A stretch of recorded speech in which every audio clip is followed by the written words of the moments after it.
You see, Eminem is a guest in rap. He is a guest, and I'm going to break this down. I'm going to break this down in a way that you people understand because this isn't about Eminem.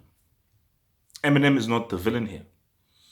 This is bigger than Eminem and it is a bigger issue. But let me just break it down from a musical point of view before I go down to the kind of African American point of view. From a musical point of view,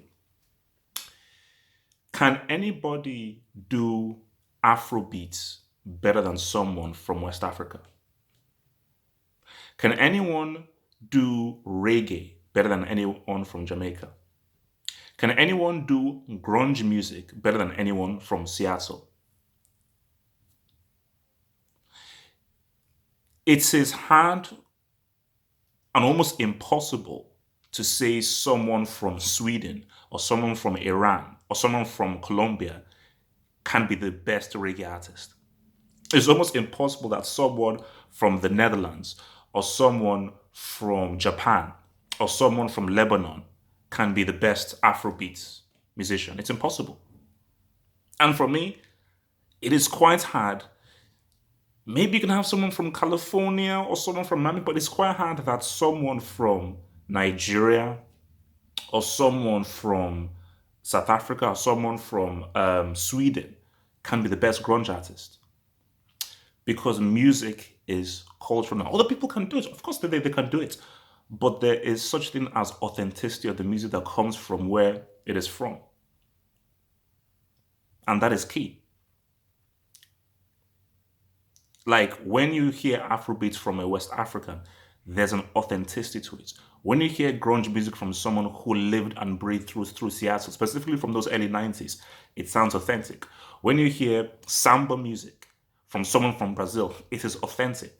Other people can do it, but they don't have the same authenticity because music comes from culture, comes from where you're coming from, comes from how you're living and your makeup as a person. Because through biology and science, the way that we are made up is different, and also the environments that we grow up in feeds into the kind of music that we make. So it's the environment we grow up in and how we are made up characteristically, and the lineage that we come from.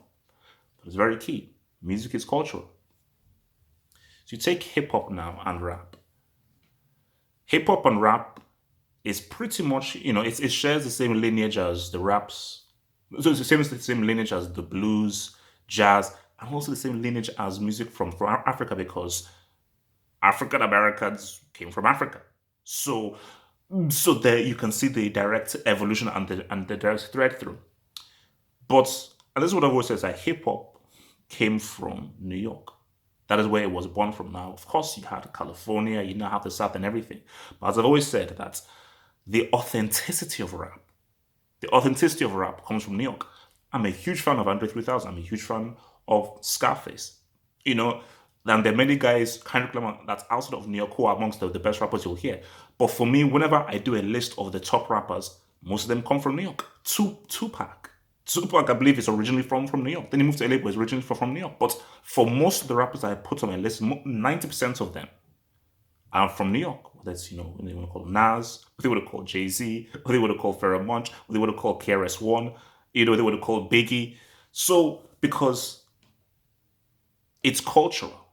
Now, the fact about it is that, yes, it comes from New York, but it is really a thing linked into the African American identity and the African American characteristic.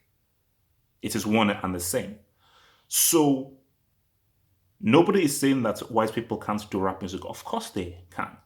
But the point that Lord Jamaica was making is that we're looking at music just as music. Whereas I know it's a cultural identity. It is a sense of culture. It is an extension of your culture, just as your food is, your dances, your clothes is, your talk is, the way that you think. Music is a direct extension of that. Like grunge music was a reflection to the kinds of things those young guys in Seattle were going through, and they were putting their psychologies, their very dark psychologies and thought processes onto music. So that's why grunge music had a very specific sound based on what those guys in Seattle were going through and just what they were thinking. Whether you want to call it a Nirvana, an Alice in Chains, a Stone Temple Palace, and all these dudes. Um, And so whether you want to, same thing with whether you want to call it Afrobeats, samba music, reggae, it all comes from the culture because you don't just make music in a vacuum. The music is linked into what you're going through and how you're living. And you say, okay, I have these things that I'm expressing that I'm going through in my life. And the way that I want to express rather than talking is to put it into music.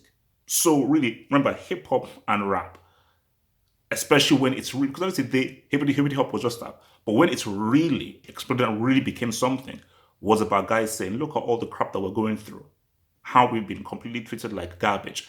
And we're going to now express this through the power of rap.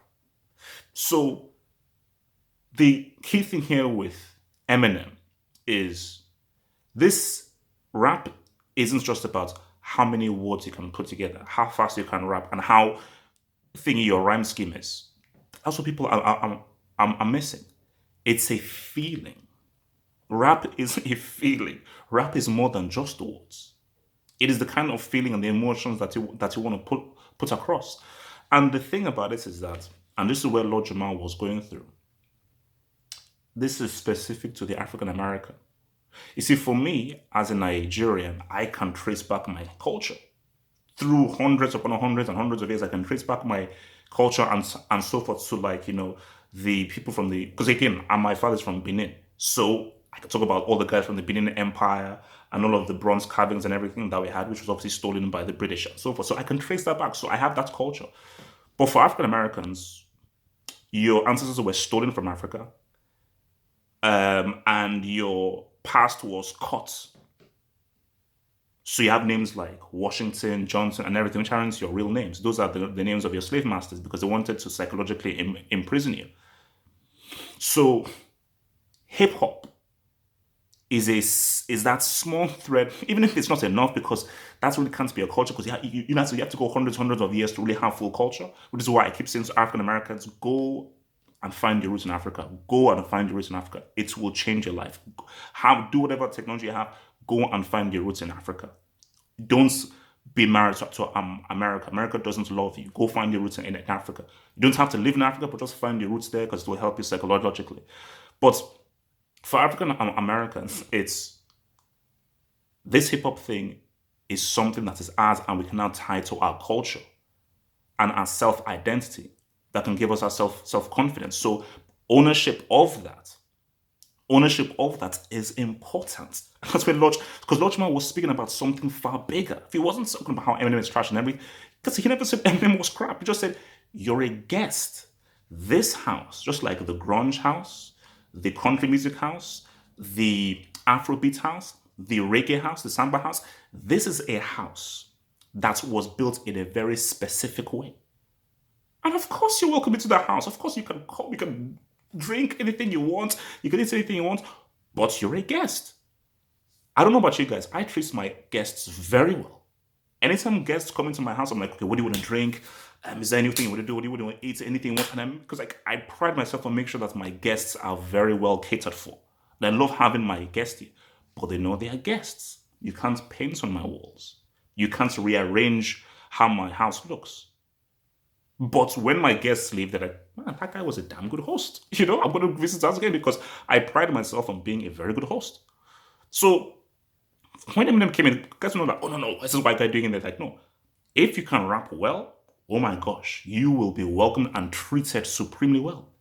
But you are a guest. You are a guest here. Okay? So you can't rearrange how things go and so forth. You just can't do that. So, and that's why I just think that for African Americans, you have to look at it's bigger. Because people will want to be thinking that, oh no, hip hop is for everyone. Don't be racist. Let's invite everyone.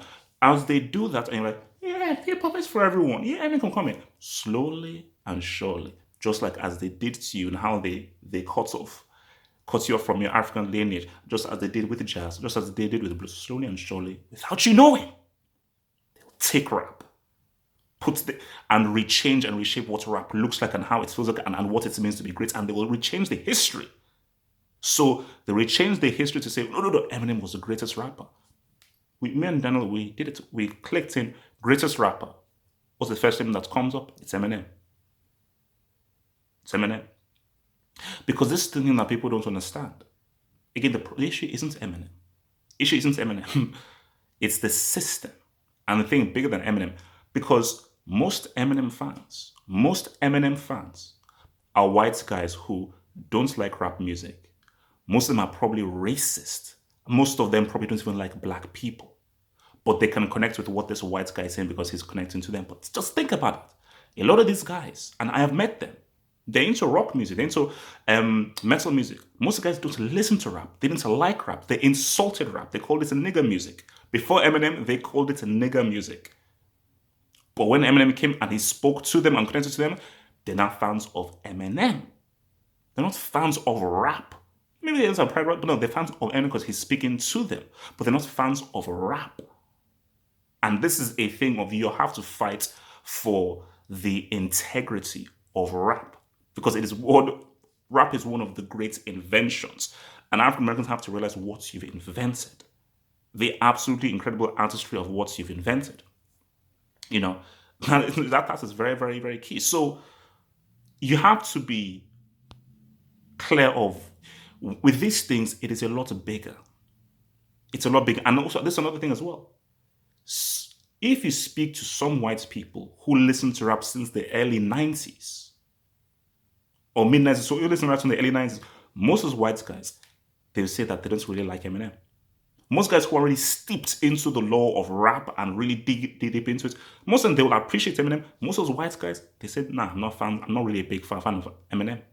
You know? So this isn't a race thing or anything, but this is a thing about fighting for self-identity and integrity and ownership. You know, and I get it. Because the African American is lost. And I so empathize with the African American and how he has been completely raped by the white American. 100%. I truly, truly understand that. Remember, guys, I'm not speaking to all whites because there's some whites, as I said, that who are some of the best people and you need white allies. I'm speaking to the racist white people, not the good white people, the really good, nice white people who are very helpful and understanding of black people. I'm speaking to the racist. I'm speaking to the machine. Because it is the machine that wants to try and rewrite history and steal everything that the African American has made. So it is very, very clear here what I'm saying. Think.